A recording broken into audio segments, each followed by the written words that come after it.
এবার আকাশে উঠবে দুইটা সূর্য। এই পৃথিবীর সকল শক্তির মূল উৎস সূর্য, যা হয়তো কখনো নিভে যাওয়া সম্ভব নয়।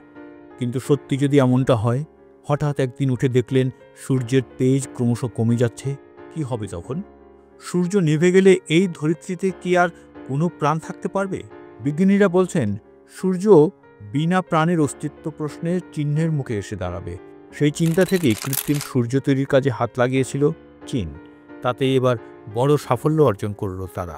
সাম্প্রতিক পরীক্ষণে কৃত্রিম সে সূর্য 7 কোটি ডিগ্রি সেলসিয়াস তাপ উৎপন্ন করে, যা আসল সূর্যের 5 গুণের কাছাকাছি। তার চেয়েও বড় কথা, এই তাপ প্রায় 18 মিনিট পর্যন্ত ধরে রাখতে সফল হয়েছেন তারা। বিষয়টি সবার কাছে বেশ অবাক লাগলেও এই কথা সত্যি যে চীন একটি নকল সূর্য তৈরি করে ফেলেছে, যেটা কিনা আসল সূর্যের চাইতে বেশি উত্তপ্ত, বেশি তার তেজ। শুধু তাই নয়, নকল সূর্য নাকি রয়েছে এই পৃথিবীতেই। এর আগে নানা সময় শোনা গিয়েছিল চীন আকাশে নকল চাঁদ স্থাপন করবে। সেই নকল চাঁদ নাকি চিরচেনা চাঁদের থেকেও বেশি উজ্জ্বল আলো দেবে। কিন্তু সবাইকে চমকে দিয়ে চীন একটি নকল সূর্যও বানিয়ে ফেলেছে। বিষয়টি নিয়ে বিশ্বজুড়ে আলোড়নও পড়ে গিয়েছে। এর আগে 2023 সালে একটি পরীক্ষায় মোট 400 সেকেন্ড পর্যন্ত প্লাজমা ধরে রাখতে সক্ষম হয়েছিল তারা। 2 বছর কাটতে এবার বড় সাফল্য। চীনের experimental advanced superconducting tokamak fusion energy reactor, যা একটি পারমাণবিক চুল্লি, সেটিকে কৃত্রিম সূর্য নামে অভিহিত করা হচ্ছে। পদার্থের মোট 4টি অবস্থা রয়েছে: কঠিন, তরল, গ্যাস এবং প্লাজমা।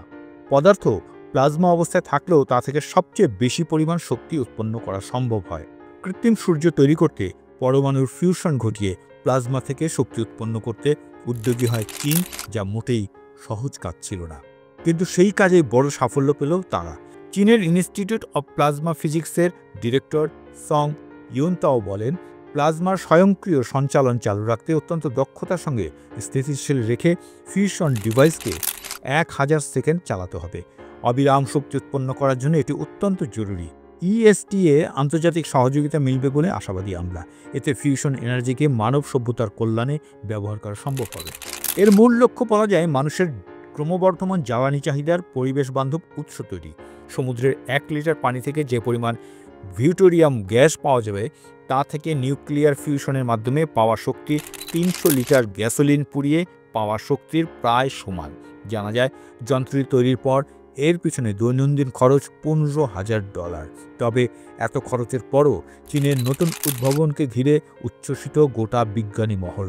তারা মনে করছেন নতুন এই আবিষ্কার পৃথিবীর ভবিষ্যতে দারুণ প্রয়োজনীয় হয়ে উঠতে পারে।